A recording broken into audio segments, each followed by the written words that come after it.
Jericho Rosales, gustong isa pelikula ang pangako sa'yo para makatambal ulit si Cristina Hermosa. Kung bago ka lang sa channel na ito, huwag kalimutang mag-like, share, comment, and subscribe. At huwag kalimutang pindutin ang notification bell icon para maging updated ka sa bawat upload nating video. Sa pagbabalik showbiz ng batikang aktor na si Jericho Rosales, tila kasama sa kanyang backlist ang muling makatrabaho ang dating lady na si Cristina Hermosa.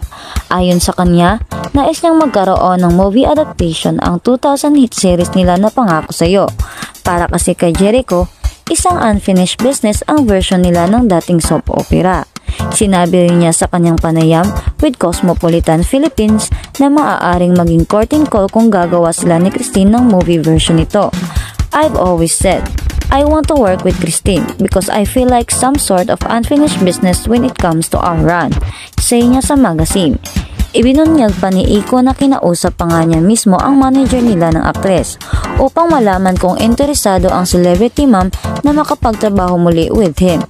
It was the 20th anniversary just recently and I told my manager because Christine and I had the same manager before. I was like, hey, how is she? Do you think she's going to be open to working with me? Kwento ng aktor. Mukhang pinag-isipan na rin ng Asian Drama King ang magiging storyline ng magiging pelikula, sakaling matuloy ito. Ayon sa kanya, nais niyang ipakita sa movie version ang karakter nila ni Christine makalipas ang 2 dekada. Iginiit din niya na hindi dapat sila tumampok bilang mga magulang sa palabas. I don't want us to be parents, it's just like rock and roll lang kasi. You know, last na, wika niya. Matapos ang kumpirmasyong hiwalay na sa asawang si Kim Jones, ni-reveal ng 44 years old actor na maraming proyekto ang aabangan sa kanya. I have a slate, I prepared the slate for myself, which I'm working from 2024 to 2027. You'll definitely see me in the cinemas this year, sambit niya. Samantala, ibinalita ni Christine kamakailan lang na ipinagbubuntis niya ang ika-6 na anak nila ng Mr. na si Oyo Soto. Taong 2015 nang magkaroon ng remake ang Pangako Sa'yo na pinagtambalan ni Catherine Bernardo at Daniel Padilla o ang love team na Katniel. At sa kabilang balita naman, Jody Ann Santos babalik sa teleserye kasama ang The Bagman. Nakahanda na ang kapamilya star na si Jody Ann Santos na babalik sa small screen bilang presidente ng Pilipinas sa paparating na seryeng The Bagman na pinagbibidahan ni Arjo Atayde. Ang kanyang huling serye sa TV ay ang fantaseryeng Starla noong 2019. Ngayon na lang ulit ako gumagawa ng series. Nandyan excitement, kinakabahan, nanlalamig na paa. Hindi ko alam saan ako magsisimula. I will play it by ear. Para ulit akong nag-aaral, grade 1. Lahat ng bago sa akin. Ibang-iba ang production ngayon sa bago ng pandemya. Santos said in an interview during the story conference of the action drama series. Ang The Bagman ay ang spin-off ng socio-political series na may parehong pamagat at co-produce ng ABS-CBN International Productions, Rain Entertainment, Nathan Studios at Dreamscape Entertainment. Very blessed ako na nabigyan ulit ako ng ganitong role. Ang lahat ng ito ay hindi inaasahan.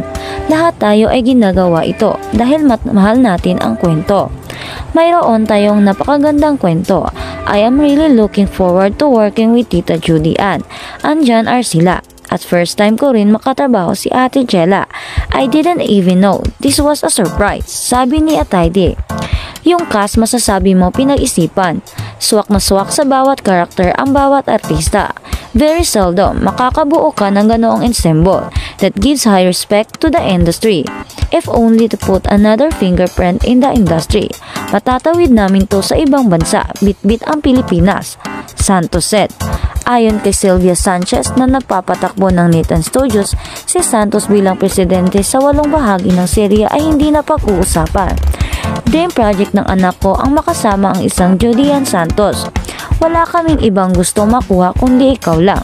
Walang option 2. Noong nalaman na busy ka, sabi ni Arjo, sabi niya, gusto ko si Tita Judy Ann kasi sa Esperanza, kinukuha ni Arjo ang script natin ng Esperanza.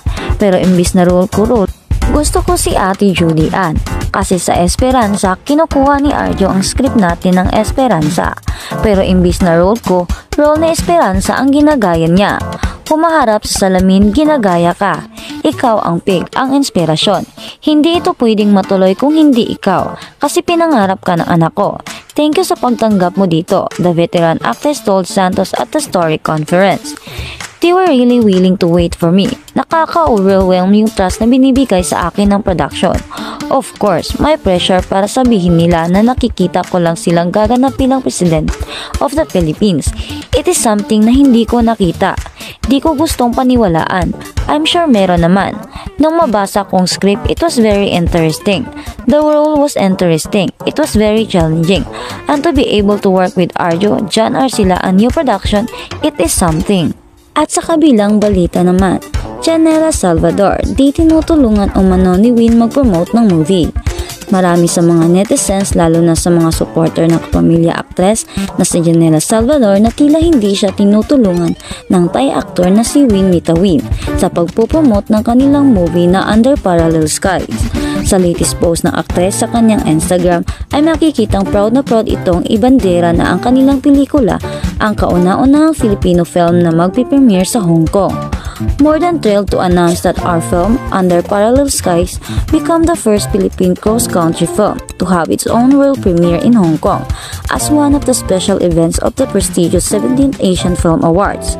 Saad ni Janela, pagpapatuloy niya pa, the gala will happen on March 11 at 8 p.m. in Kwon Tong. Following the gala, the film will have its Hong Kong premiere at the B+ Cinema. Hope you're ready to meet Iris and Paren. Mababasa naman sa comment section ang mga mensahe ng pagsusuporta ng mga fans ni Janela para sa bago nitong movie.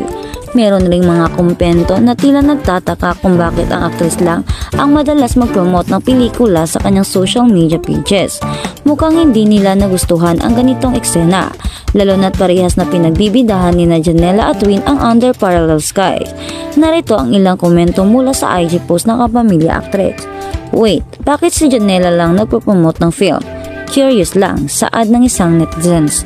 Comment naman ng isa, bakit itong lalaki? Walang promotion sa Insta niya. May ilan naman na nagtanggol kay Win at sinasabing puring-puri nito si Janela. May tour sila to promote the movie, depensa ng fan ni Win. Chika naman ng isa, marami po siyang interviews praising Janela and how easy it is to work with her. Samantala, nakalimit na ang pwedeng mag-comment sa post ng aktres. Bukas naman ang bandera para sa paglilinaw ng kampo ni Janela at Win ukol sa mga napapansin ng netizens. At sa kabilang balita naman, Morissette Amon, wala raw energy mag-perform. True kaya? Hindi binanggit ang pangalan ni Morissette Amon sa post ng stage director freelance writer na si Vic Sevilla. Pero dahil inilarawan niyang may bansag na Phoenix ang singer, kaya natumbok ng netizens ang singer. Sa kanyang Facebook account noong February 28 ay pinost ni Ginoong Vic ang mahaba niyang litanya tungkol sa mga awit. Ang titulo niya, A Complete Waste of Time and Money.